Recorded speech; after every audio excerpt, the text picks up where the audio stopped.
সৃষ্টি যদি স্রষ্টাকে চিনতে চায়, মানুষ যদি আল্লাহ রাব্বুল আলামিনকে জানতে চায়, চিনতে চায়, তার পদ্ধতি হচ্ছে তার সৃষ্টিকে জানা।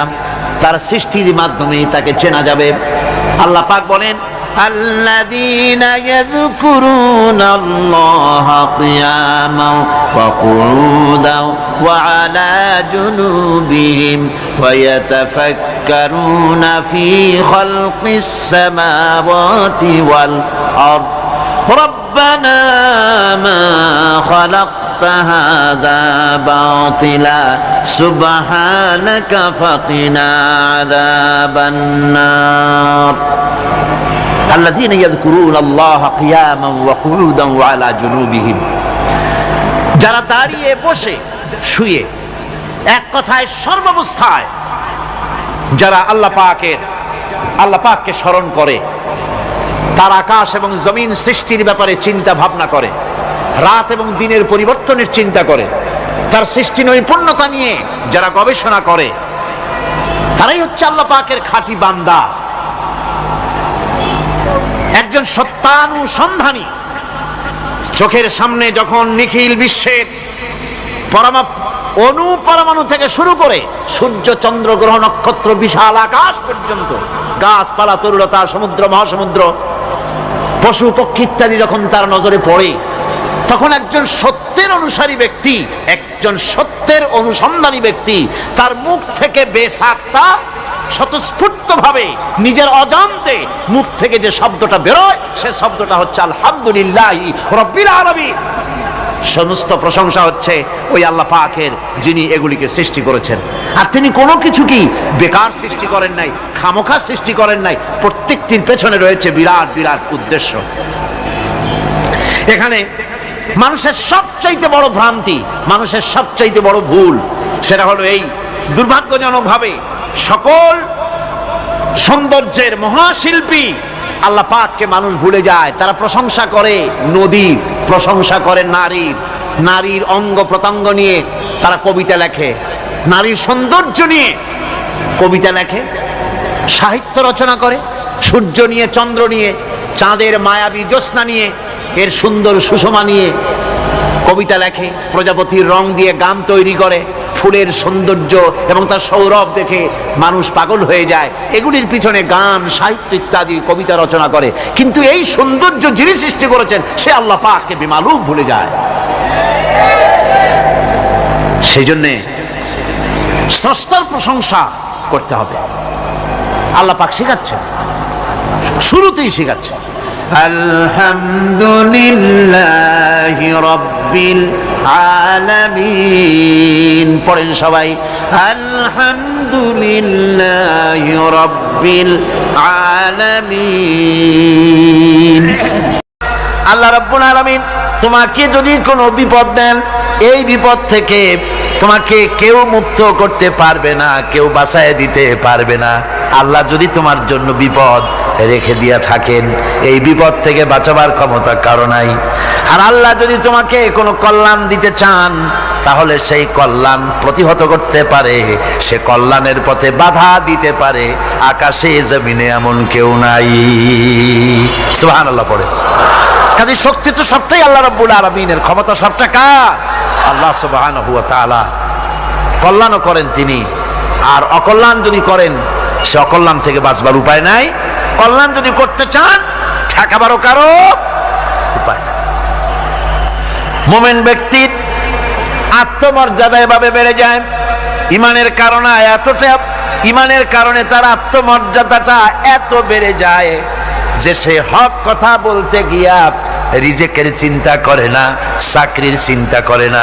হক কথাটা যদি বলি, আমি সরকারি চাকরি করি, হক কথা বললে পরে চাকরি থাকবে না। ইমামতি করি, হক কথা বললে পরে চাকরি থাকবে না। এই জাতীয় হীনমন্যতা তার মনের ভিতরে জায়গা পাবে না। যেহেতু কোরআন তারে শিখাইছে, কিসের ভয়? রিস্কের চিন্তা করো। রিস্কের চিন্তা করার কোনো দরকার নাই। কোরআন তোমাকে বলে দিয়েছে, ঈমান এনেছো তুমি যার উপরে, ইন্নাল্লাহা হুয়ার রাজ্জাকু যুল কুওয়াতিল মাতিন। নিশ্চিতভাবে আল্লাহ হচ্ছেন মহান রিজেক দাতা। নিরঙ্কুশ ভাবে রিজেকের চাবিকাঠি তারই হাতে। তা আমার রিজেক যদি আল্লাহর হাতে হয়, এটা যদি বিশ্বাস করি, তাহলে মেম্বারের উপরে দাঁড়িয়ে হক কথাটা বলতে ভয় পাই কেন? চাকরি করি, হক কথাটা বলতে পারি না কেন? সরকারের কাছে আমার রিজেক নয়, সেক্রেটারির কাছে, মুতাওয়াল্লির কাছে আমার রিজেক নয়। আমার খাদ্য কার কাছে? আমার রিজেক কার কাছে? এটা হলো সবচেয়ে বড় ভয়। ইমানের দাবি করে ঠিক, ওয়াজ নসিহত করেও ঠিক, মানুষকে উপদেশ দেয়ও ঠিক, কিন্তু মনের মধ্যে ভয় একটু থেকেই যায়। যদি চাকরিটা যায়, তাহলে বিবি বাল বাচ্চা নিয়ে বাঁচবো কেমনে? এটা থাকে মনের ভিতরে এক চিন্তা। একজন টিচার তার ছাত্রদেরকে শিখাইছিলেন যে বিসমিল্লাহর এত ফজিলত, নদীর উপর থেকে বিসমিল্লাহ বলে হাঁটে গেলে তাও হাঁটে যাওয়া যায়, খেওয়ার নৌকা ছাড়াই পানির উপর দাঁড়িয়ে যাওয়া যায়। একটা ছেলে, একটা ছাত্র এই কথাটা এমন বিশ্বাস করলো, নদীর পাড়ি দিয়ে, তার বাড়ি ছিল নদীর ওপার, প্রতিদিন খেওয়া পার হইয়া মাদ্রাসায় আসতো। বিশ্বাস সে করছে পুরাটাই, আর বিসমিল্লাহ বলে পাও দিয়ে হাঁটিয়া চলে গেল পার হয়ে। এটা কোনো কোরআন নয়, হাদিস নয়, শোনা কথা। তারপরে একদিন তার মা তাকে বলেছে, তোমার হুজুরকে একটু দাওয়াত দাও আমাদের বাড়িতে। হুজুরের দাওয়াত দিছে, মিলাদের দাওয়াত শুনে হুজুর তো খুব খুশি। তারপরে ছাত্রের সঙ্গে রওনা হয়েছে। নদীর ঘাটে এসে দেখে যে নৌকা নাই। আরে বাবা, নৌকা নাই, পার হবো কেমনে? হুজুর কোন কি, নৌকার দরকারটা কি? আপনি না বলছেন বিসমিল্লাহ বলে হেঁটে যাওয়া যায়? আমি তো ওইটা শোনার পর আমি প্রত্যেক দিন তো এই কাম করি আসি, নৌকা টুকু লাগে না। আসেন না আমার সাথে। ছেলে বিসমিল্লাহ বলে হাঁটা আরম্ভ করছে পানির উপর দিয়া। ওস্তাদ চিন্তা করতেছে, আমি তো শুধু ওয়াজি করছি, আমল তো করি নাই, কি না কি হয় আল্লাহই জানে। পাজামা হাঁটু পর্যন্ত টাইনিয়া তারপরে বিসমিল্লাহ কয়ে পা দিছে, আর এক ছোটে চুবনি খাইয়া ভিতরে চলে গেছে। সুতরাং মুখ দিয়া বললে হবে না, বিশ্বাস করতে হবে, ইয়াকিন রাখতে হবে রিজকের মালিক আল্লাহ। হক কথা কাউকে ছেড়ে দেব না, এটা বলবোই, তাতে আমার চাকরি থাকুক আর চাকরি যাক। এর নাম হলো আত্মমর্যাদা। এর নাম কি? আত্মমর্যাদা।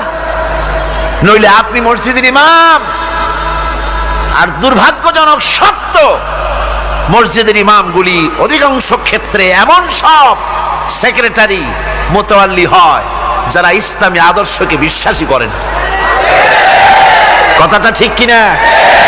ধর্মনিরপেক্ষতাবাদী, কিন্তু মসজিদের সেক্রেটারি, মাদ্রাসার সেক্রেটারি, ঈদগাহের সেক্রেটারি। কারণ মুসল্লিরা ভাবে ওনার পয়সা বেশি, ওনারই নেতা বানানো উচিত। অথচ কোরআন নিষেধ করেছে এমন কোন লোক মসজিদের মুতাওয়াল্লি সেক্রেটারি হতে পারে না যে ব্যক্তি আল্লাহর পথে পরিচালিত নয়, যে আল্লাহকে মানুষের চাইতে বেশি ভয় না করে, যে ব্যক্তির ভিতরে দ্বীন নাই, ঈমান নাই, ইসলামী আদর্শ নাই, শুধু পয়সার বিনিময় সেক্রেটারি মেম্বার মুতাওয়াল্লি হয়ে বসে আছে, আর ইমাম ভয়ের চোটে কথা বলে না। আছেন এমন? আচ্ছা, হক কথা মাদ্রাসা, মসজিদ, ওয়াজ মাহফিল, চাকরির জায়গা, কোর্টে, কাছারিতে, আদালতে, সর্বত্র মোমেন ব্যক্তি বলতে পারবে তখন যখন ঈমান বিল্লাহ পোক্ত হবে। আল্লাহর প্রতি ঈমানটা যখন পোক্ত হবে, তখন সে বুঝবে এ চাকরি আমার পায়ের গোলাম। এখানে যদি আমার চাকরি না থাকে, অন্য জায়গা থেকে রিস্কের ব্যবস্থা আল্লাহ পাক আমাকে করে দিবেন। এটাই হচ্ছে ঈমান বিল্লাহর প্রথম উপকারিতা। পয়লা নম্বরের উপকারিতা, মানুষকে পার্সোনালিটি সৃষ্টি হয়ে যায়, তার মধ্যে শক্তি আসে, ঈমানি মজবুতি আসে, তার মধ্যে শখসিয়ত আসে, তার মধ্যে ব্যক্তিত্ব আসে, আত্মমর্যাদা আসে, আত্মসম্ভ্রম সৃষ্টি হয়। এটা হলো পয়লা নম্বরের উপকার। ঈমান আনার জন্য আল্লাহর প্রতি মানুষ ঈমান আনলে পরে 2 নম্বরের যে উপকারটা হয় সেটা হলো মানুষের ভিতর থেকে অহংকার দূর হয়ে যায়। অহংকার থাকে না। যে ব্যক্তি ঈমান বিল্লাহ যার ভিতরে ঢুকে যায়, আল্লাহর ঈমান পরিপূর্ণরূপে এসে যদি যায়, তাহলে তার ভিতরে অহংকার থাকে না। কেন থাকে না? অহংকার থাকে না এই জন্য, যেহেতু মুমিন ব্যক্তি জানে আল্লাহ রাব্বুল আলামিন জানে, আল্লাহ রাব্বুল আলামিনের সামনে বান্দা জানে, কথা বুঝতে পারে, কোরআন পড়ে জানে যে আমি আল্লাহর সামনে সম্পূর্ণ অসহায়। অসহায় যে যার কিচ্ছু নাই সে কি অহংকার করতে পারে? অর্থ নাই, বিত্ত নাই, কিছু নাই, সে কি অহংকার করে?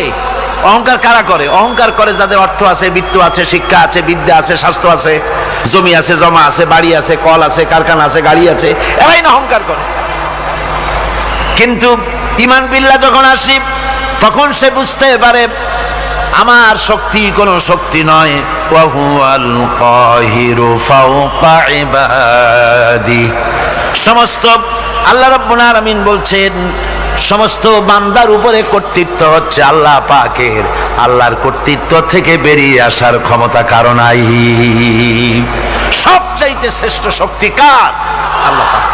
ওই আল্লাহ রাব্বুল আলামিন বলেছেন, চ্যালেঞ্জ করেছেন, যদি সম্ভব করতে পারো, অহংকার করতেছো, বড়াই করতেছো, যদি সম্ভব করতে পারো আমার জমিন থেকে বেরিয়ে যাও। যদি সম্ভব করতে পারো, অহংকার তো খুব করো, বাস করো আমার জমিনের উপরে, খাও আমার ফসল, জীবন আমি দিলাম, চক্ষু আমি দিলাম, আমার চোখ দিয়ে দেখো, আমার দেওয়া কান দিয়ে শোনো, আমার দেওয়া বিবেক দিয়ে চিন্তা করো, সব তো আমি দিয়েছি, তারপরেও যদি অহংকার করো। ইয়া মাশারাল জিন্নি ওয়াল ইনসি ইন ইসতাতাতুম আন তানফুযু মিন আকতারিস সামাওয়াতি ওয়াল আরদ ফানফুযু লা তানফুযুনা ইল্লা বিসুলতান। হে পৃথিবীর মানুষেরা, হে পৃথিবীর জিনেরা, ইয়া মাশারাল জিন ওয়াল ইনস, হে পৃথিবীর মানুষ, মনুষ্য জাতি এবং জিন, যদি সম্ভব করতে পারো তাহলে আমার ইহাতা থেকে, আমার জমিন থেকে, আমার জমিনের উপর থেকে বেরিয়ে যাও। এমন দেশে যাও যেখানে আমার সূর্য নাই, যেখানে আমার চন্দ্র নাই, যেখানে আমার আলো নাই, যেখানে আমার বাতাস নাই, অক্সিজেন নাই, আমার পানি নাই, এমন কোন জায়গা যদি পাও বেরিয়ে চলে যাও। যাওয়া যাবে? আর যারা জবাব দিলেন না তারা পারবেন বুঝি? যাওয়া যাবে। আল্লাহ পাক বলছেন ফানফুযু লা তানফুযুনা ইল্লা বিসুলতান। আমার রাজত্ব থেকে, আমার ইহাতা থেকে, আমার পরিমণ্ডল থেকে, আমার কর্তৃত্ব থেকে বেরিয়ে যাওয়ার কোনো পথ নাই। কেউ বেরিয়ে যেতে পারবে না। আকাশ দিয়ে, জমিন দিয়ে পরিবেষ্টন করে রেখেছি, পালাবার উপায় নাই, ভাগবার জায়গা নাই। এই কথা মুমিন যখন পড়ে আস্তে করে মাথা নিচু হয়ে আসে, আমি কত দুর্বল আমার মহান আল্লাহর সামনে। সুবহানাল্লাহ। এই জন্য আমি বলি, কিসের বড়াই করবেন? কিসের বড়াই? বিদ্যার বড়াই। কতটা বিদ্যা অর্জন করেছেন, কতটুকু শিখেছেন? আপনার থেকে আরো অনেক শিক্ষাবিদ রয়েছেন, আবার তার থেকে আরো অনেক শিক্ষাবিদ রয়েছেন, কতটুকু শিখেছেন? এখনো ছাত্র, অনেক কিছু আছে যা আপনি আজও জানতে পারেন নাই। সারা জীবন আমরা তালিবে ইলম, সারা জীবন আমরা ছাত্র। মুহাদ্দিস হন, মুফাসসির হন, প্রফেসর হন, প্রিন্সিপাল হন, যেই হন না কেন, চিকিৎসাবিদ, চিকিৎসা বিজ্ঞানী, রাষ্ট্রবিজ্ঞানী, দার্শনিক, যেই হোক না কেন, সব ছাত্র। সব কি? ছাত্র। বহু কিছু এমন আছে যা আজও মানুষ উদ্ধার করতে পারে নাই, শিখতে পারেনি। সুতরাং শিক্ষার বড়াই করো না। এরপরে অর্থের বড়াই করবা। কয়টা টাকার মালিক হয়েছে তুমি? টাকার বড়াই করে মানুষ। জিজ্ঞাসা করা হয়, মিয়া সাহেব রোজা রাখেন না কেন? কয় রোজা রাখবো, চাউলের অভাব আছে নাকি? না দানের অভাব আছে, না টাকার অভাব আছে। নাউজুবিল্লাহ। কত টাকা হয়েছে? আল্লাহ রাব্বুল আলামিন যদি ইচ্ছা করেন এমন রোগ দিয়া দিতে পারেন, হার্টের ভিতরে ক্যান্সার দিয়ে দিতে পারেন, ব্রেনের ভিতরে টিউমার দিয়ে দিতে পারেন, রক্তের ভিতরে ক্যান্সার দিয়ে দিতে পারেন, হাড়ের ভিতরে ক্যান্সার ঢুকায় দিতে পারেন।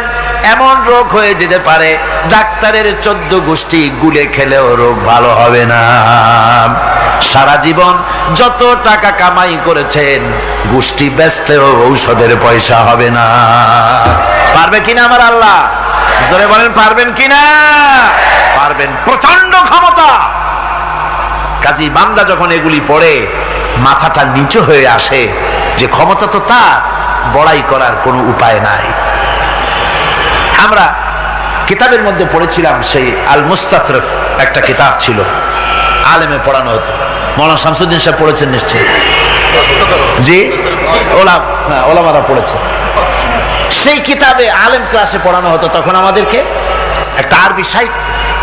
ওই আরবি সাহিত্যের ভিতরে পড়েছিলাম, সেখানে এক জমিদার বিবাহ করেছে, তারপরে তার নবপরিণীতা স্ত্রীকে নিয়ে খেতে বসেছে। এমন সময় এক ভিক্ষুক এসেছে। জমিদার রাগ হয়ে দরজার কাছে দিয়ে বেচারাকে ধমক দিয়ে বের করে দিয়েছে, ভিক্ষা নেওয়ার আর তুমি সময় পাও না, আমি বিয়ে করেছি, নতুন বউ নিয়ে খাইতে বসছি, বেরো এখান থেকে। গলায় ধাক্কা দিয়া ফালাইয়া তারপরে তাড়াই দিছে। বাস কয়েক বছর পর এই জমিদারের জমিদারি গেল, টাকা গেল, পয়সা গেল, সব শেষ। বউ পুষবে এমন পয়সাও নাই, বউ তার থেকে বিচ্ছিন্ন হয়ে গেল, বউকে তালাক দিয়ে দিল। দীর্ঘদিন পর এই স্ত্রী বিবাহের একটা প্রস্তাব এলো আর এক জমিদারের সাথে, আর এক এলাকার নতুন এক জমিদার হয়েছে, তার সঙ্গে বিবাহের প্রস্তাব এলো। এরপরে সেই বিয়ে হয়ে যাওয়ার পর নতুন জমিদারের সাথে এই স্ত্রী বসে খানা খেতে বসেছে প্রথম দিন। এমন সময় দরজার কাছে এক ভিখারি এসে হাজির। নতুন জমিদার বলছে, বউ আমরা তো খেতে পারবো, আমাদের খাবারের প্লেটটা আজকে প্রথম তোমাকে নিয়ে খেতে বসেছি, এই খাবারের প্লেটটা ধরেই তুমি ভিখারিকে দিয়ে আসো। বউ খাবারের প্লেটটা ভিখারির হাতে দিতে গিয়ে সেন্সলেস হয়ে পড়ে গিয়েছে, বেহুশ হয়ে পড়ে গিয়েছে। নতুন জমিদার অনেকক্ষণ অপেক্ষা করলো, বউ ফেরে না কেন, যায় দেখে বেহুশ, মুসাফির সেখানে দাঁড়ানো। কিছুক্ষণ পর বউয়ের হুশ হলো, জিজ্ঞেস করলো, হয়েছে কি, তুমি এরকম পড়ে গেল কেন? এই মুসাফিরকে দেখে বউ বলতেছে, আল্লাহর কসম, তুমি যখন আমাকে প্লেট ভরা খাবার দিয়ে পাঠাই দিলা ভিক্ষুককে দেওয়ার জন্যে, যারে ভিক্ষা দিতে গেলাম, আল্লাহর কসম করে বলি, এ হচ্ছে আমার সেই প্রথম স্বামী। এবার ওই জমিদার বলতেছে, তুমি যেমন কসম করে বলতেছো এই হলো তোমার প্রথম স্বামী, আমিও আমার আল্লাহর নামে কসম করে বলি, আমিও সেই ভিখারি যেদিন তোমরা খেতে বসেছিলে আর আমি ভিক্ষা নিতে গিয়েছিলাম, আমাকে দরজা থেকে তাড়ায় দিয়েছিলে। সুতরাং বড়াই করো না, অর্থে টাকার বড়াই করো না, অহংকার করো না, স্বাস্থ্যের বড়াই করো না, স্বাস্থ্য ভালো, অহংকার করো না। আল্লাহ যদি ইচ্ছে করেন এক রাত্রের মধ্যে মাত্র আধা ঘন্টা 15 মিনিটের ভিতরে কয়েকবার পাতলা দাস্ত দিয়া জনমের মতো শেষ করে দিতে পারেন, পারেন কিনা? সুতরাং মানুষ ঈমান বিল্লাহ, আল্লাহর প্রতি ঈমান মানুষকে এভাবে বিনয়ী করে দেয়। কোন আলহামদুলিল্লাহ। অহংকার বলে কিচ্ছু থাকে না তার, সে আগে সালাম দেয়। ঈমান বিল্লাহ, যার মধ্যে ঈমান, আল্লাহর ঈমান ঢুকে যায়, তার আগে কেউ সালাম দিতে পারে না। রাসূলুল্লাহ বলেছেন, যে ব্যক্তি আগে সালাম দেয় সে অহংকার মুক্ত। জোরে বল সুবহানাল্লাহ। এখন তো সালাম শুধু পেতে চায়। দারোগা চিন্তা করে পুলিশেরা আমারে সালাম দেবে, আমি ওরে সালাম দিতে যাবো কেন? ও প্রত্যেকদিন আমারে দেয় স্যালুট, আমি দেবো ওরে সালাম, একটা কথা। এসপি মনে করে ইন্সপেক্টর আমারে সালাম দিবে, আইজি মনে করে এসপি আমারে সালাম দিবে, প্রেসিডেন্ট মনে করে মন্ত্রীরা আমারে সালাম দিবে, হুজুররা মনে করে মুরিদরা আমারে আগে সালাম দিবে। না, এটা সুন্নাতের খেলাফ। রাসূলুল্লাহর আগে কেউ সালাম দিতে পারে নাই। জোরে কোন সুবহানাল্লাহ। আগে সালাম দাও।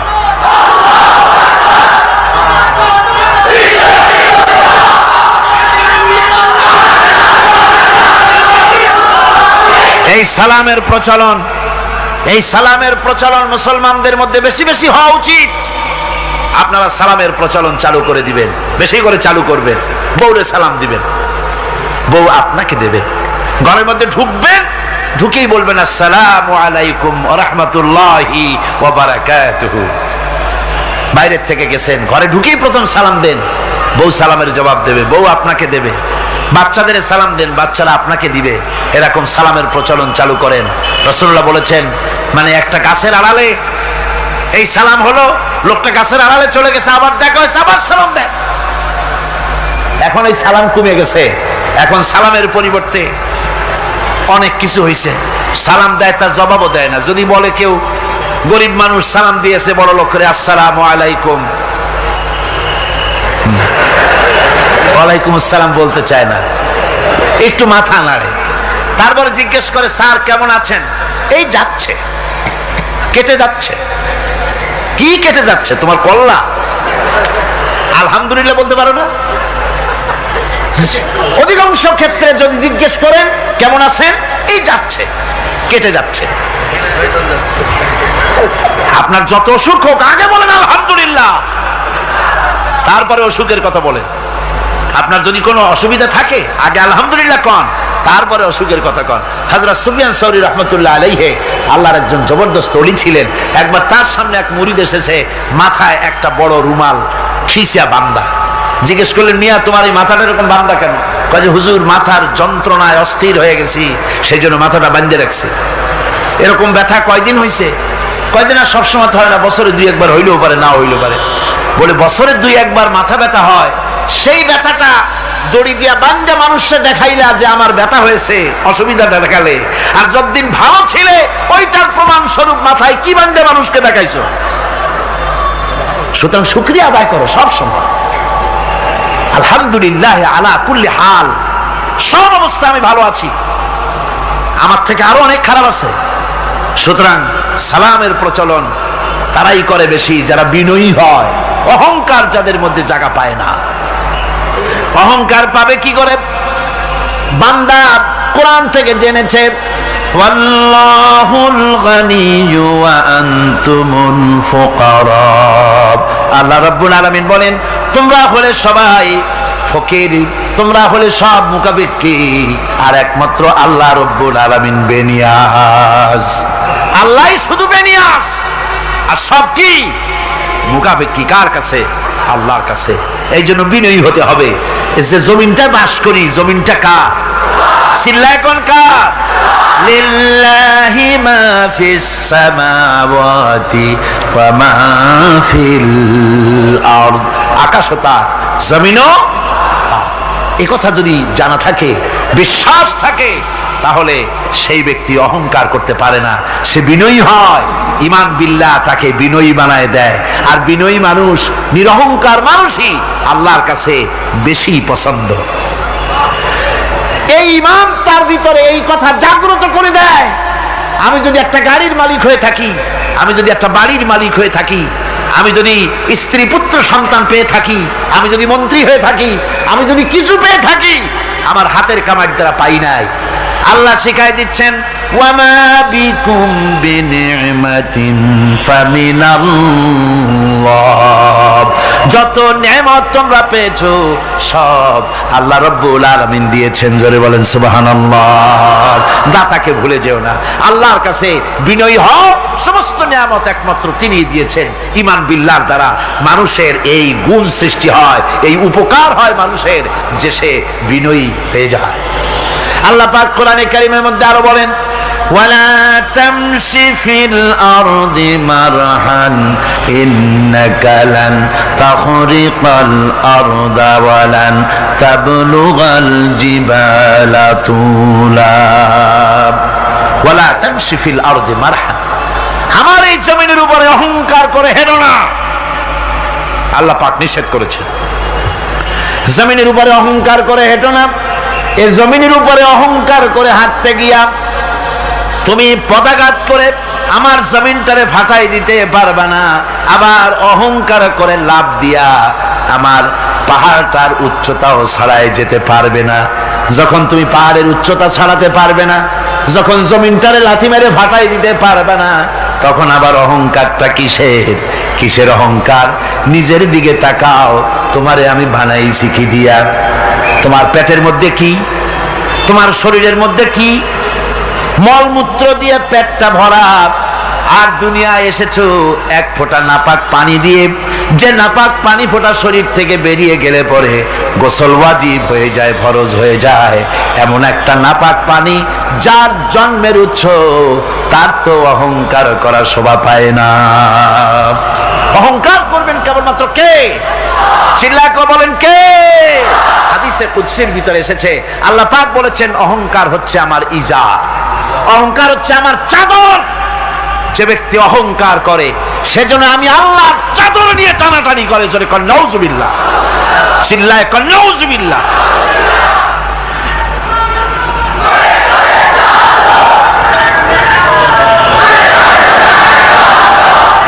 আমার বন্ধুগণ, আল্লাহ রাব্বুল আলামিন কোরআনে কারীমের মধ্যে বলেছেন, আমার সঠিক বান্দা যারা, অহংকার তাদের মধ্যে থাকে না। ওয়াইবাদুর রাহমানিল্লাযীনা ইয়ামশুনা আলাল আরদি হাওনা।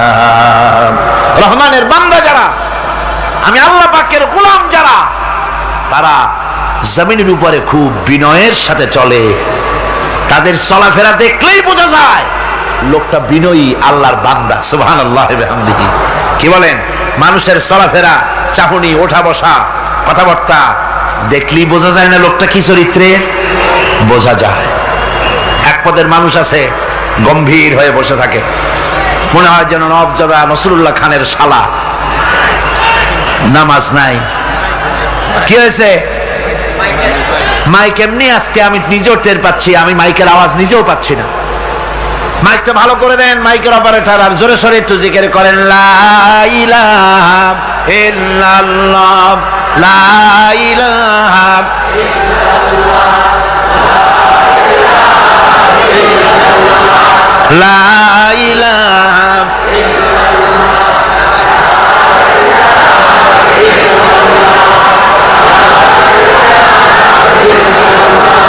বসেন, বসুন। লা ইলাহা ইল্লাল্লাহ, লা ইলাহা, লা ইলাহা,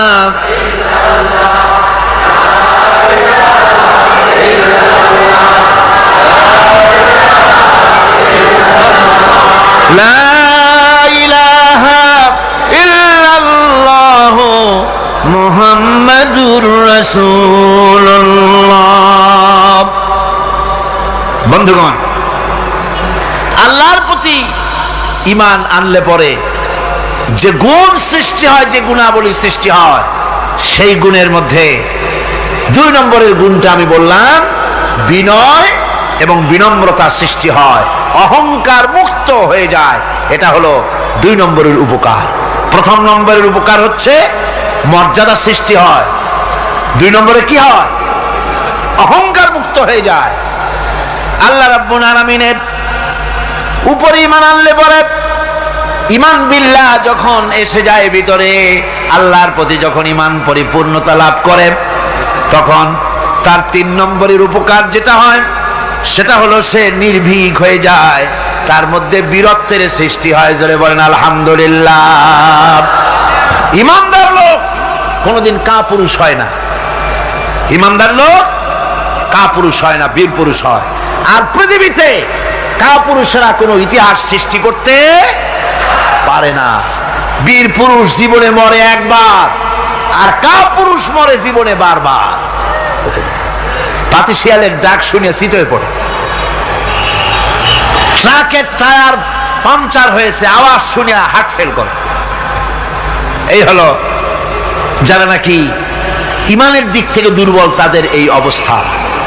আর ঈমানদার যারা, তারা বোমার আওয়াজ শুনে পালায় না, বরং আহত সিংহের মতো আওয়াজ যেদিকে হয়েছে সেদিকে ছোটে গিয়ে দেখে তার কোনো ভাই আহত হয়েছে কিনা। এটা হলো ঈমান বিল্লাহর 3য় গুণ, 3য় উপকার। আল্লাহর প্রতি ঈমান আনলে পরে মানুষ নির্ভীক হয়ে যায়। মানুষের সবচাইতে ভয়টা কি কোন তো বলতে পারেন? সবচাইতে বড় ভয় কিসের? মৌতের। অবশ্য কেউ কেউ বড় ভয় বউকেও মনে করে যে বউ হলো সবচাইতে বড় ভয়ের জিনিস। স্ত্রীকে অনেকে মৌতের চাইতেও ভয় মনে করে। একবার নাকি একজন দেশের বাদশাহ তিনি বলছিলেন মন্ত্রীকে যে আমার দেশের লোকেরা সবচাইতে কারে বেশি ভয় করে? মন্ত্রী বলছে দেশের লোকেরা সবচাইতে বউকে বেশি ভয় করে। এটা একটা কথা হলো নাকি? প্রমাণ করতে যদি না পারো তাহলে তোমার চাকরি শেষ। প্রধানমন্ত্রী তো মুসিবতে পড়ে গেছে। তারপরে সমস্ত লোক দেখেছে, সমস্ত শহরবাসীকে দেখে তারপরে বলছে তোমরা যারা বউকে ভয় করো না তারা সব এদিকে আসো, আর যারা বউকে ভয় করো তারা এ পাশে থাকো। এখন যারা ভয় করে তারা সব একদিকে চলে আসছে। একটা শুকনা শাকনা মানুষ একা দাঁড়ায় আছে, ভয় করে না সেই দলে, আর সব একদিকে। বাদশা আশ্চর্য হয়ে গেল, সব মানুষ ভয় করে একদিকে চলে আসলো, আর তুমি একা শুকনা শাকনা মানুষ, তুমি বউরে ভয় করো না, ব্যাপারটা কি? কয় যে না, বউকে ভয় করি কিনা তা জানি না, আমি আসার সময় আমার বউ বলে দিয়েছে সব লোক যেদিকে যাবে সেদিকে যাবে না, একা দাঁড়ায় থাকবে একদিকে।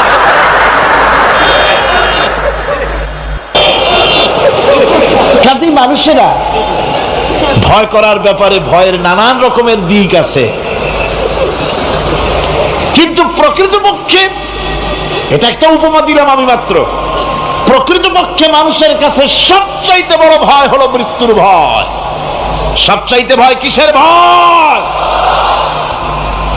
মানুষের ভিতরে যখন ঈমান বিল্লাহ এসে যায়, আল্লাহর প্রতি যখন সে পরিপূর্ণরূপে ঈমান যখন আনে, তখন তার ভিতরে এই চিন্তা আসে মৃত্যু তো আমার হবে, মৃত্যু থেকে পালাবার উপায় নাই।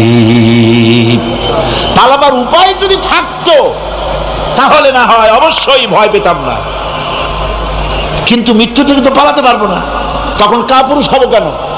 তখন তো বীর পুরুষের মতো জীবন দিতে হবে। কিসের মতো দিতে হবে জীবন? আল্লাহ রাব্বুল আলামিন কোরআনে কারীমের মধ্যে বলে রেখেছেন, ঈমানদার লোক আল্লাহরে যে বিশ্বাস করে তার বড় উপকার হলো মওতকে পরোয়া করে না। মওতকে পরোয়া করে না বলে তার পক্ষে সমস্ত কাজ সহজ হয়ে যায়। কোরআন বলতেছে, কুল ইন্নাল মাউতাল্লাযী তাফিরুনা মিনহু ফাইন্নাহু মুলাকীকুম। মরণ তোমার, মরণ থেকে পালাও তুমি, মরণ তোমায় লইবে ঘিরি। মরণ থেকে পালাও তুমি, মরণ তোমায় লইবে ঘিরি। যদিও সুদূর আকাশ পানে লুকাও সেথায় লাগিয়ে ছিড়ি। হে মহারোগের চিকিৎসক নাই, নাই সে ঔষধ জগতে, খুঁজিয়া কাতর হইলে কি হবে, পারিবে না তারে ফিরাতে। এ মৃত্যু আসবেই, মৃত্যুর হাত থেকে বাঁচবার কোন উপায় যখন নাই, তখন সেই মওত কাপুরুষের মওত কেন হবে? ঈমান এই উপকার করে মানুষকে, বুকটারে বড় বানায় দেয়। মানুষ শুকনা হতে পারে কিন্তু কলিজাটা বিরাট হয়, তার কলিজাটা বড় হয়ে যায়, আল্লাহর ভয় তার মধ্যে আসে। যেহেতু সে জানে, কোরআনে কারীমের মধ্যে আল্লাহ পাক বলেছেন, আইনামা তাকুনু ইউদরিকুমুল মাউতু ওয়ালাউ কুনতুম ফি বুরুজিম মুশাইয়াদা। আল্লাহ পাক বলেন, দুর্ভেদ্য দুর্গের ভিতরে যদি তুমি পালায় থাকো, মৃত্যু সেখানে গিয়া তোমারে খুঁজে বের করবে, এড়াতে পারবে না। একজন তার বাড়িতে কুত্তা দিয়া বাড়ি ভরে ফেলেছে। ঘরের কুত্তা, খাটের নিচে কুত্তা, ড্রয়িং রুমে কুত্তা, বেডরুমে কুত্তা। তার বন্ধু এসে বলে, ভাই তোমার বাড়ি এত কুত্তা কেন? আগে তো তুমি এত কুত্তা পাগল ছিল না, এত কুত্তা পালতেছো কেন? কয় যে ওয়াজ শুনে আসছে। আশ্চর্য কথা, ওয়াজ শুনে তুমি কুত্তা পালা আরম্ভ করলা? কয় যে না, সব কথা শুনে নাও না আগে। বলে কি? কয় যে ওয়াজের মধ্যে শুনলাম রাসূলুল্লাহ বলেছেন যে বাড়িতে কুত্তা থাকে ঘরের মধ্যে আর প্রাণীর ছবি থাকে ওখানে নাকি ফেরেশতা আসে না। তা আমি কুত্তা রেখে দিছি, ঘরের থেকে বাইর হই না, আজরাইল আসতেও পারবে না, আমার জানও কবজ হবে। বন্ধু ছিল খুব চালাক, বন্ধু কয় যে ও কুত্তাওয়ালা বন্ধু, বুঝলাম আজরাইল আসবে না, কিন্তু কুত্তা কি কিয়ামত পর্যন্ত বাঁচে না মরে? কয় যে না ভাই, কুত্তা তো মরে। কয় কুত্তা মারে যে ফেরেশতায়, তোমারে মারবে সেই ফেরেশতায়। পালাবা কেমনে? পালাবার উপায় যেখানেই থাকে, বাড়িতে হোক, গাড়িতে হোক, দেশে হোক, বিদেশে হোক, মৃত্যু যখন আসবে, মৃত্যুর হাত থেকে এড়াবার কোন উপায়। আমার বন্ধুগণ, মৃত্যু থেকে বাঁচবার কোন উপায় নাই। এজন্য এই ক্ষণস্থায়ী জীবনের সুখময়, অনন্তকাল সুখময় জীবনকে মানুষেরা, ইমানদার লোকেরা জলাঞ্জলি দিয়ে চির সুখময় আল্লাহর জান্নাতে যাওয়ার জন্য জীবন দিতে মোটেও তাদের বাধে না। জীবন দিতে হবে আল্লাহর রাস্তায়। যখন মরবই, বাসা যখন যাবে না, বাসা কি যাবে? চিল্লা এখন যাবে? রাসূলুল্লাহ যখন বাঁচেন নাই, কত বড় কথা! আল্লাহ রাসূল যখন বাঁচেন নাই, তো পৃথিবীতে কে বাঁচবে? রাসূলের যখন ইন্তেকাল হয়েছে, সবাইকে মরতে হবে, কোনো সন্দেহ নাই। সন্দেহ আছে? মরা লাগবে। সেই মওতটা ঈমান বিল্লাহ, আল্লাহর প্রতি ঈমান আনলে পরে ওই মওতের ভয় আর থাকে না।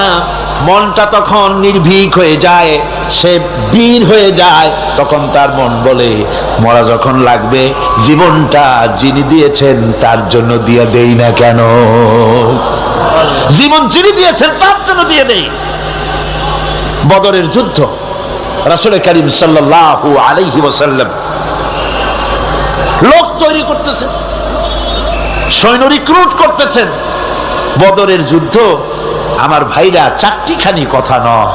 বদরীদেরকে আল্লাহ মাফ করে দিয়েছেন। যেরকম সুবহানাল্লাহ। বদরের যুদ্ধ বড় মারাত্মক যুদ্ধ। এ জিহাদ হবে, বাপ তরবারি ধরবে ছেলের বিরুদ্ধে। মক্কা থেকে ছেলে আসছে কাফের, ছেলে তরবারি ধরবে বাপের বিরুদ্ধে, মামু ধরবে ভাগ্নার বিরুদ্ধে, ভাই ধরবে ভাইয়ের বিরুদ্ধে। এটা কি আপনি সোজা মনে করেন? কোন সোজা মনে করেন? আমার বন্ধুগণ, বদরের যুদ্ধ শেষ হয়ে যাওয়ার পর হযরতে আবু বকর সিদ্দিক রাদিয়াল্লাহু তাআলা আনহুর সঙ্গে ছেলে আব্দুল্লাহর দেখা হয়ে গেল। ছেলে তখনও কাফের। ছেলে বলে, বাবাজি, আমার আব্বা আবু বকর বদরের প্রান্তরে, আমি আমার তরবারির সামনে আপনাকে কয়েকবার পেয়েছিলাম, কিন্তু আপনি আমার পিতা বলে আমি কিছুই করতে পারি নাই। হযরতে আবু বকর বলেন, আব্দুল্লাহ রে শোনো, আল্লাহর কসম করে বলি, তুমি তো আমার তরবারির সামনে পেয়ে ছেড়ে দিয়েছো, কিন্তু আমি আমার মাবুদের কসম করে বলি, বদরের মাঠে একটি বারও যদি আবু বকরের চোখের সামনে তুমি পড়ে যেতে, আল্লাহর কসম আমার তরবারি তোমারে মাফ করে দিত না। তুমি কাফের, আমি মুসলমান।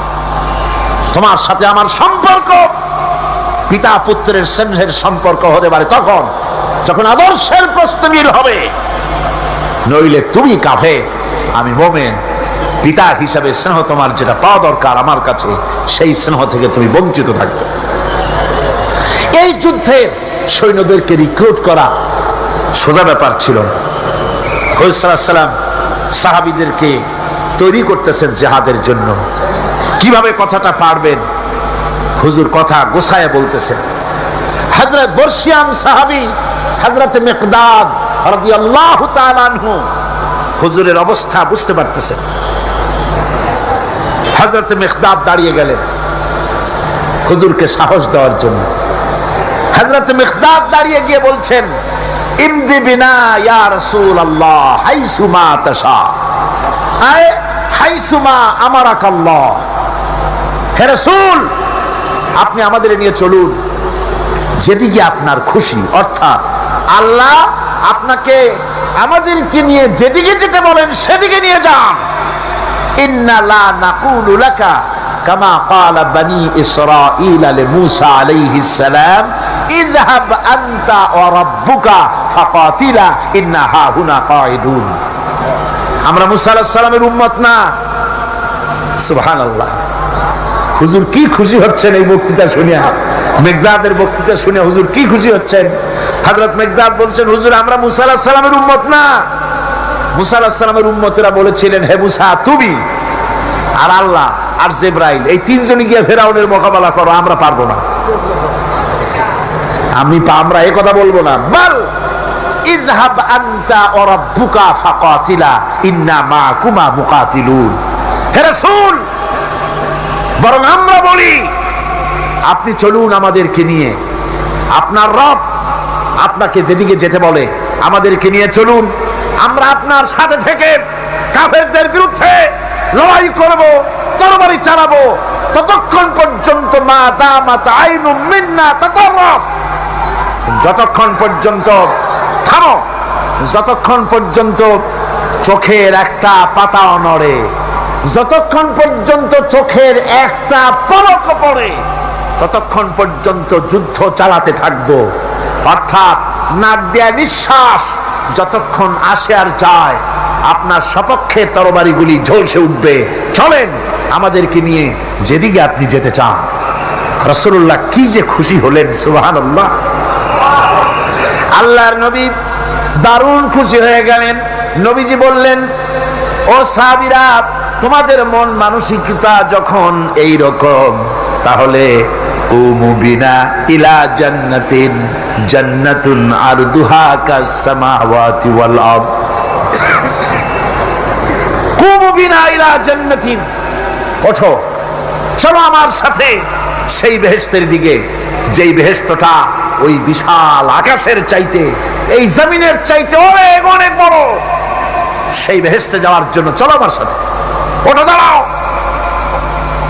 ফাকামা উমাইর বিন হামাম ওয়া কানা ইয়াকুলুত তামার। হযরত উমাইর ছিলেন এক যুবক। দেখেন না এই যে যুবকরা দাঁড়ায় আছে অনেক, এইরকম একজন যুবক দাঁড়িয়ে খরমা খাচ্ছিলেন। যুবকরা যেমন দাঁড়ায় দাঁড়ায় বাদাম খায়, ছোলা ফেলায় দেয়, ওই রকম দাঁড়িয়ে দাঁড়িয়ে তিনি খরমা চাবাচ্ছিলেন আর খরমার বিচিগুলি ফেলায় দিচ্ছিলেন। তিনি বললেন, অকালা বাখবাখ। উমাইর বলছেন, বাখবাখ হলো আঞ্চলিক শব্দ, এর অর্থ হচ্ছে আয় মা আযমাহু ওয়া মা আহসানাহু।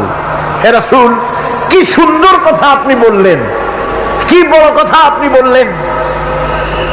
আপনার সঙ্গে জিহাদে গেলে, শহীদ হলে এমন জান্নাত পাবো যে জান্নাতটা হবে ওই আকাশের চাইতে অনেক বড়। ওয়াল্লাহি, আল্লাহর কসম, হাত্তা কুলাহুন্না ইন্নাহা লাহায়াতান তাবিলা। আমি যদি এই সমস্ত খরমাগুলি খেতে যাই, তাহলে আমার হাতে যতগুলি খরমা আছে এই সবগুলি খরমা যদি খেতে যাই তাহলে তো বেহেশতে যেতে দেরি হয়ে যাবে। ফারামাবিহিন্না, হাতের সবগুলি খরমা নিক্ষেপ করে ফেলে দিয়ে জিহাদের ময়দানে ঝাঁপায় পড়লেন। আমার বন্ধুগণ, জিহাদের ময়দানে ঝাঁপায় পড়ে হযরতে ওমর লড়তে লড়তে নিজে ওমর হযরতে ওমরের শাহাদাত বরণ করলেন, তিনি শহীদ হয়ে গেলেন। জিহাদের শেষে যখন শুহাদায়ে বদর যখন জানাজা হবে, একজন সাহাবী দেখিয়ে দিলেন, হুজুর এই হলো সেই ওমর যিনি জান্নাতের খোঁজ খবর শুনে হাতের খরমাগুলি খাওয়ার সময় পায় নাই। খরমাগুলি সব খাইতে গেলে জান্নাতে যেতে দেরি হয়ে যাবে, এই জন্য খরমা ফেলে দিয়ে জিহাদে অংশগ্রহণ করেছিল। এই হলো সেই ওমরের লাশ। আল্লাহর নবী হযরত ওমরের দিকে আঙ্গুল দিয়া বললেন, ওমর, যেই জান্নাতের জন্য খরমা খাওয়ার তর তোমার সয় নাই, তাড়াতাড়ি করে এসে শহীদ হয়েছো, আমি নবী সাক্ষী দিচ্ছি, ইন্নাকা মিন আহলিহা, আমি সাক্ষ্য দিচ্ছি অবশ্যই তুমি আল্লাহর জান্নাতি, অবশ্যই তুমি বেহেশতে যাবে। সুবহানাল্লাহ, তুমি বেহেশতের অধিবাসী। সুতরাং আল্লাহর রাস্তায় যারা জীবন দেয় ঈমান বিল্লাহর কারণে, তার ভিতরে ঈমান মজবুত হয়ে যায়, মৃত্যুকে পরোয়া করে না। মৃত্যু হয় তার পায়ের বৃত্ত, মৃত্যু আমার গোলাম, মরা আমার লাগবেই। জীবনটা যিনি দিয়েছিলেন, জীবনটা তাকে দিতে, তার রাস্তায় দিতে আপত্তি আছে? চিল্লা এখন আপত্তি আছে? আমার বন্ধুগণ, আল্লাহর রাস্তায় যারা এভাবে জীবন দেয়, ওদের সম্পর্কে রব্বুল আলামিন বলেন, ওয়ালা তাহসাবান্নাল্লাযীনা কুতিলু ফী সাবিলিল্লাহি আমওয়াতান বাল আহইয়াউন ইনদা রাব্বিহিম ইউরযাকুন। যারা নাকি আমার রাস্তায় জীবন দিল, আমার রাস্তায় যারা জীবন দিয়েছে, নিহত হয়েছে, তাদেরকে তারা মৃত্যু হয় নাই, বরং তারা জীবন লাভ করেছে। এই মরণের বিনিময় আর এক জীবন তারা লাভ করেছে, যেই জীবনে তারা আল্লাহর কাছে চলে গেছে এবং রব্বুল আলামিনের কাছ থেকে তারা রিজেক্ট প্রাপ্ত হয়। আল্লাহর কাছে তারা রিজেক্ট পায়। আর এই মৌত হচ্ছে শ্রেষ্ঠ মৌত, শাহাদাতের মৌত। কিসের মৌত? শাহাদাতের মৌত।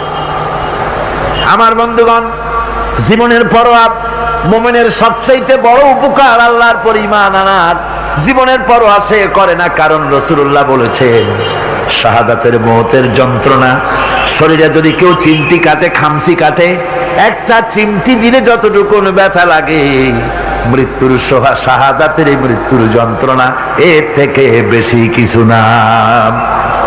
কিতাবের ভিতরে এসেছে, ফেরাউনের স্ত্রী আসিয়া যখন ফেরাউনকে মানে নাই, শেষ পর্যন্ত ফেরাউন অর্ডার দিয়া দিল, আসিয়ারে মারো। মারার জন্য তক্তার ভিতরে হাজার হাজার প্যারাক মারো। তক্তায় প্যারাক মারা হলো, তক্তা তারে উল্টায় দিল, প্যারাক গুলো খাড়া হয়ে গেল। প্যারাক বোঝেন কিনা? প্যারাক বোঝেন? প্যারাক গুলো খাড়া হয়ে গেল। ফেরাউন বলল, এর উপরে আসিয়াকে ভুট করে শোয়াই দাও, এরপরে চতুর্দিক থেকে পিটাইতে থাকো, যতক্ষণ পর্যন্ত আমার উপরে ঈমান না আনে মারতেই থাকো। প্যারাকের উপরে নারী দেহ আসিয়াকে শোয়াই দেওয়া হলো, আর চতুর্দিক দিয়া মাপ আঘাত করা হচ্ছে। লোহাগুলি শরীরের ভিতরে ঢুকে যাচ্ছে, শত শত লোহা শরীরের ভিতরে ঢুকে যাচ্ছে। এমত অবস্থায় আল্লাহ রাব্বুল আলামিন ডেকে বলেন, ফেরেশতারে, আমার ফেরেশতারা, আমার আসমানের সব দরজাগুলি খুলে দাও। আমার আসিয়া মৃত্যুর আগে, প্রাণ বেরিয়ে যাওয়ার আগে, আমার জান্নাতটা দেখে যেন প্রাণটা বেরিয়ে যায়। আল্লাহর এই রাস্তায় মানুষ জীবন দিতে কুণ্ঠাবোধ করে না, যদি ঈমান বিল্লাহ, আল্লাহর প্রতি ঈমান মজবুত হয়ে যায়, তার জীবনের মোটেও পরোয়া হয় না। জীবন দিয়েছেন আল্লাহ, এই জীবন দিব, কাকে ফিরায় দেব? আল্লাহ। এই জন্য আল্লাহ পাক বলেছেন, ইন্নাল্লাহা ইশতারা মিনাল মুমিনিনা আনফুসাহুম ওয়া আমওয়ালাহুম বিআন্না লাহুমুল জান্নাহ। আমি আমার মুমিনের জান এবং মাল সবটা খরিদ করে নিয়েছি, বিনিময়ে মুমিনকে আমার বেহেশত দিয়ে দিয়েছি। তোমার জানটাও আমার মালটাও আল্লাহ। সুতরাং জান মাল তো আমার, আমার রাস্তায় জান দাও, মাল দাও। মুমিনের এই শক্তি বাড়ে, মুমিনের ভিতরে এই ঈমান সৃষ্টি হয় আল্লাহর প্রতি ঈমানের কারণে। নির্ভীক সে বীর হয়ে যায়, তার ধারণা এটা হয়, ঈমানের ব্যাপারে মজবুত হয় যে পৃথিবীর সমস্ত শক্তি একত্রিত হয়ে যদি আমাকে চেষ্টা করে, আমার এক গাছা পশম বাঁকা করতে পারবে না, যদি না আল্লাহর হুকুম না থাকে। সুবহানাল্লাহ। কোরআনে কারিমে রব্বুল আলামিন বলেন, ওয়া মা হুম বিদারিনা বিহি মিন আহাদিন ইল্লা বিইজনিল্লাহ। আল্লাহ রাব্বুল আলামিনের সুস্পষ্ট কথা হলো এই যে, আল্লাহর বিনা অনুমতিতে কেউ তোমার কোনো ক্ষতি করতে পারবে না। জোরে কোন সুবহানাল্লাহ। কেউ ক্ষতি করতে পারবে না। আবার নির্ধারিত সময় আসার আগে মৃত্যু তোমার হবে না। মৃত্যুর যখন নির্ধারিত সময় হবে তখনই মৌত হবে, এর আগে হবে না। আল্লাহ পাক বলেছেন, ওয়া মা কানা লিনাফসিন আন তামুতা ইল্লা বিইযনিল্লাহি কিতাবাম মুআজ্জালা। আল্লাহ পাক বলেন আমার নির্ধারিত সময় আসার আগে 1 সেকেন্ড আগে মরবে না, 1 সেকেন্ড পরেও মরবে না। অনেকে বলে অমুকের অকাল মৃত্যু হয়েছে, বলে না, বলে কি না অকাল মৃত্যু হয়েছে, এটা বাজে কথা। কিসের অকাল মৃত্যু? কালেই মরছে, হায়াত ওখানেই শেষ। হায়াত থাকতে 1 সেকেন্ড আগে 1 সেকেন্ড পরে মৃত্যু হবে না। যখন নির্ধারিত সময় আসবে সেই সময় মরবে, এর আগে বা পরে মৃত্যু হবে। মৃত্যু নির্ধারিত সময়ের আগে মরবে না মানুষ, বাহানায় হোক ওসিলায় হোক, মরণ যেখানে আছে সেখানে যাওয়াই লাগবে। এই জন্যে কবি বলছেন दो चीज आज दो चीज कसद जोर जोर एके आबेदाना दिगर खा के गोर। দুটি জিনিস মানুষকে টানে, একটা হলো খাদ্য আর একটা হলো মৃত্যু। খাবার যেখানে আছে সেখানে যেতেই হবে, আর মৃত্যু যেখানে আছে সেখানেও যেতে হবে। কোরআনে কারিমে রব্বুল আলামিন বলেন قل لو كنتم في بيوتكم لبرز الذين كتب عليهم القتل إلى مضاجعهم। আল্লাহ পাক বলেন হে নবী তুমি বলে দাও, তুমি শোনায় দাও, যাদের ভাগ্যে নিহত হওয়া আছে তারা যদি তাদের বিছানায় শুয়েও থাকে, প্রকোষ্ঠের ভিতরে থাকে, মৃত্যু সেখানে গিয়ে হাজির হবে, ওখানেই মৃত্যু হয়ে যাবে। মৃত্যুর সময় আসতে পরে মানুষকে মোটেই সময় দেওয়া হবে না, সময় যখন আসবে সময় মতো তাকে বিদায় নিতে হবে। সুতরাং ঈমান, আল্লাহর প্রতি ঈমান আনলে পরে মানুষের ভিতরে নির্ভীকতার সৃষ্টি হয়, সে কাউকে পরোয়া করে না আল্লাহ ছাড়া। চিল্লায় কদ সুবহানাল্লাহ, আরো জোরে বলেন সুবহানাল্লাহ। সাহস, বুক ভরা সাহস তার মধ্যে আসবে। এরপরে আল্লাহর প্রতি ঈমান আনার জন্য, ঈমান আনলে পরে আরেকটি উপকার মানুষের হয়, এটা হলো 4 নম্বর উপকার। এটা কয় নম্বর? 4 নম্বরের উপকার হলো আল্লাহর প্রতি মানসিক প্রশান্তি আসে। সেই মানসিক প্রশান্তিটা হলো ইমানদার কখনো হতাশ হয় না, ইমানদার কখনো হতাশায় ভোগে না, নিরাশায় ভোগে না। যেহেতু কোরআন শরীফের ভিতরে আল্লাহ পাক বলেছেন আল্লাহর রহমত থেকে কেবল কাফেররা ছাড়া আর কেউ নিরাশ হয় না। আল্লাহর রহমত থেকে নিরাশ হয় কারা? যেরকম কারা নিরাশ হয়? আর কেউ আল্লাহর রহমত থেকে নিরাশ হয় না। সুতরাং আল্লাহর প্রতি এই আশা ভরসা, আল্লাহর প্রতি এ ধরনের একটি প্রশান্তি মনের মধ্যে থাকে, সে হতাশ হয় না।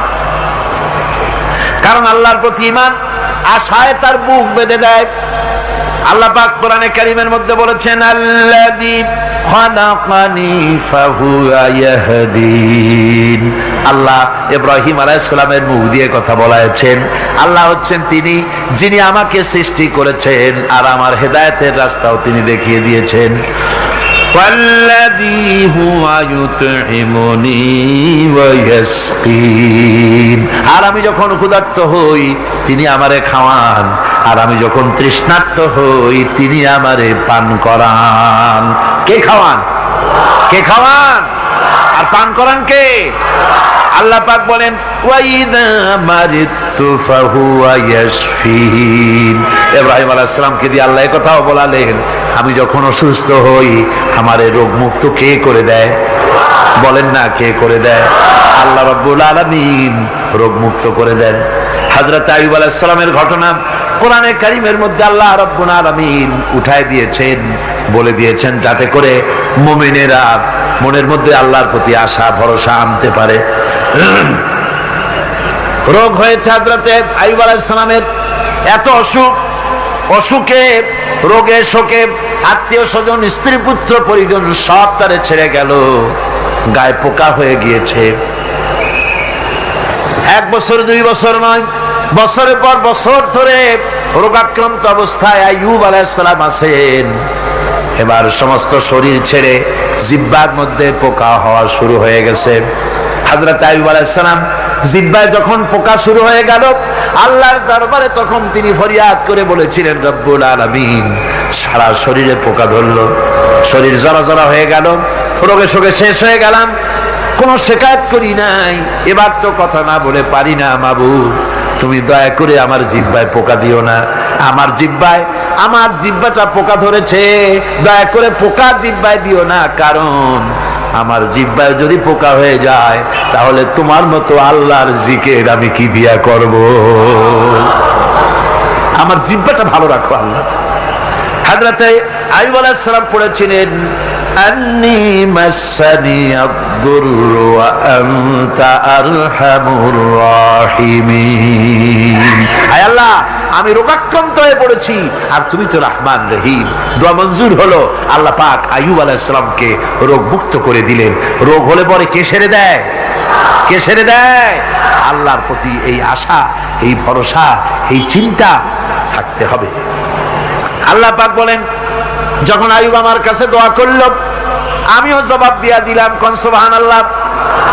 আল্লাহ পাক বলেন, ফাকাশাফনা মা বিহি মিন দুররিন ওয়া আতাইনাহু আহলাহু ওয়া মিসলাহুম মাআহুম রাহমাতাম মিন ইনদিনা। আমি তার কষ্ট দূর করে দিলাম, তার হারানো স্বাস্থ্য ফিরিয়ে দিলাম এবং তার সাথী সঙ্গীদেরকে আমার পক্ষ থেকে আমার রহমত দিয়ে তার কাছে সব আবার আমি ফিরাইয়া দিলাম। সুতরাং মুমিন ব্যক্তি কখনো হতাশ হবে না। চতুর্দিকে দেখে বিপদ আর বিপদ, এই বিপদে সে হতাশ হয় না, আশায় বুক বেঁধে থাকে। নিরাশার আধারে তুমি হে আশার নূর, যেখানে বেরোবার কোনো পথ নাই সেখান থেকে পথ বের করে দেয় কে? চিল্লায় কোন কে দেয়? আমার আল্লাহ পাক। দেখেন হযরত ইউসুফ আলাইহিস সালাম হারায় গেলেন, মানে তার 11 ভাই ইউসুফ আলাইহিস সালামকে কুয়ার মধ্যে ফেলাই দিলেন। আর এসে তারা বলল যে ইউসুফ আলাইহিস সালামকে বাঘে খায়া ফেলেছে। এটা কি গল্প নাকি? এটা কোথায় আছে? কোরআন শরীফের মধ্যে আছে। ওই 11 ভাই মনে করেছিল ইউসুফ আলাইহিস সালাম রে কুয়ার মধ্যে ফেলাই দিলাম, এ কুয়ার মধ্যে পচে মরবে, শেষ হয়ে যাবে। কিন্তু ওই 11 ভাই জানে না এটা কোনো কুয়া নয়, এটা হলো একটা সুড়ঙ্গ পথ, এটা হলো একটা টানেল।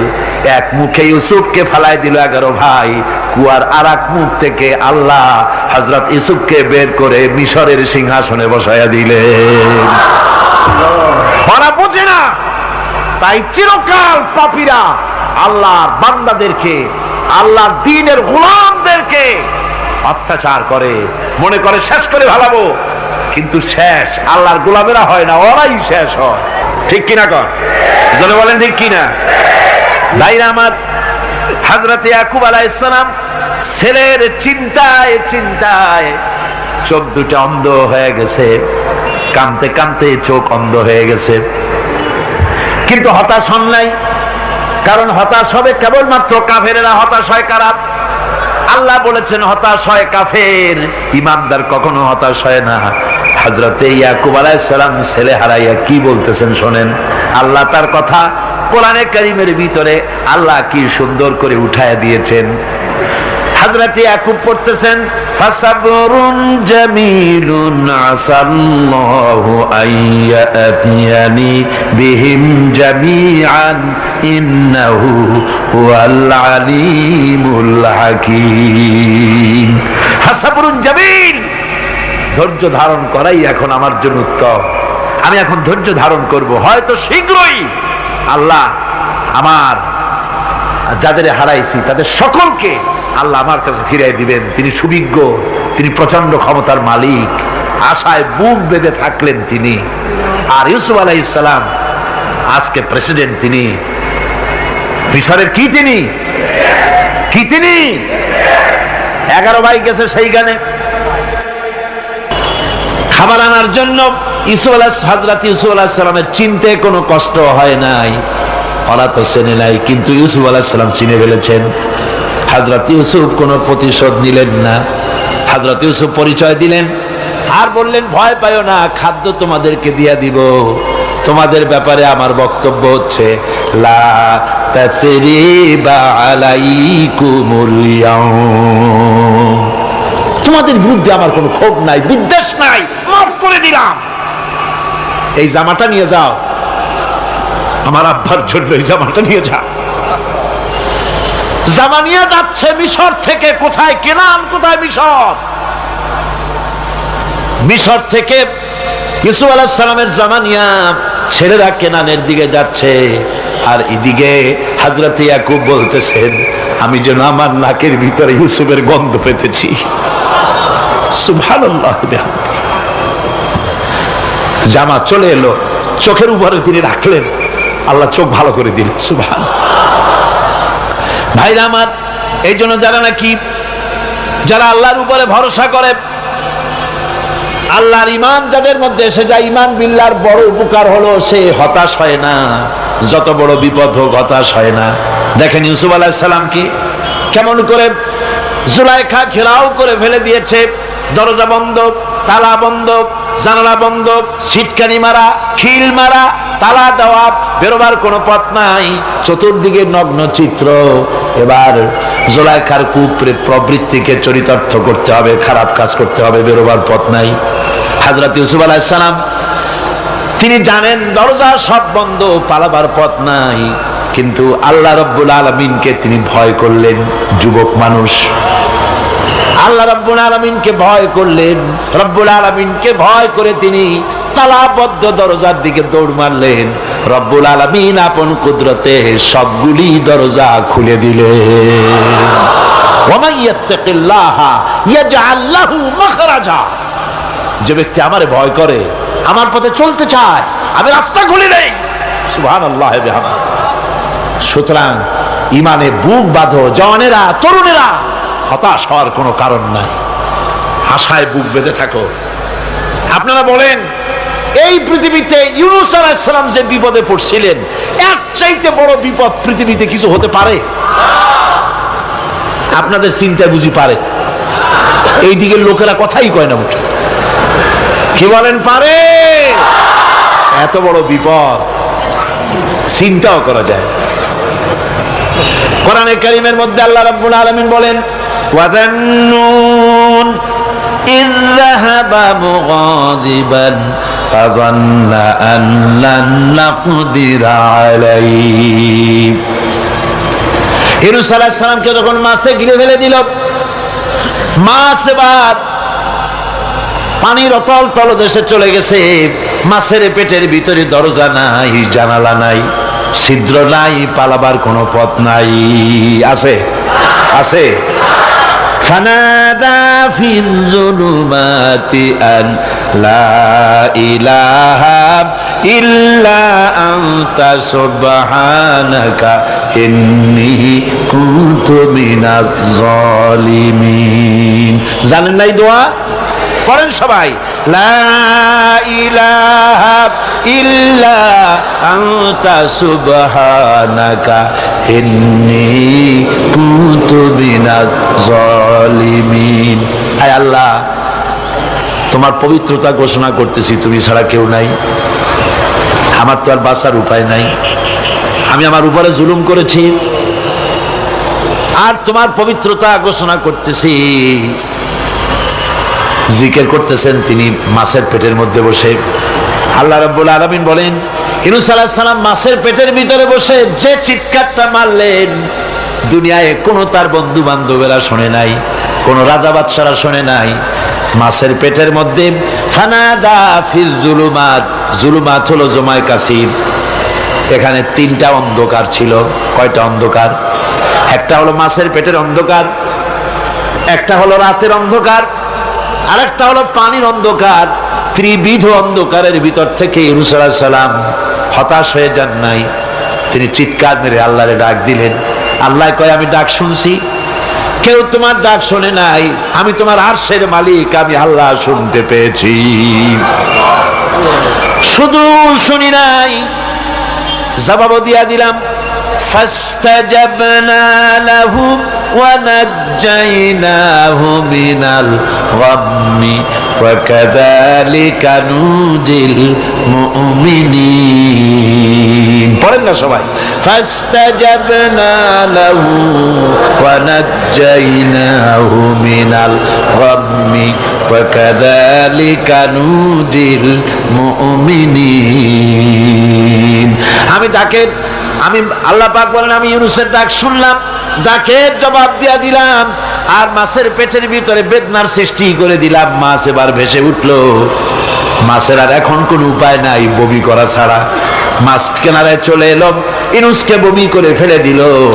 আল্লাহ কয়, শোনো দুনিয়ার মানুষেরা, শুধু ইউনূস আলাইহিস সালামকে নয়, ওয়া কাযালিকা, এইভাবে করে আমার মুমিন বান্দারা যদি বিপদে পড়ে আর আমারে ডাকে, আমি রব্বুল আলামিন এইরকম বিপদ দিয়া বাঁচাইয়া দেব। বিপদ থেকে বাঁচাবেন কে?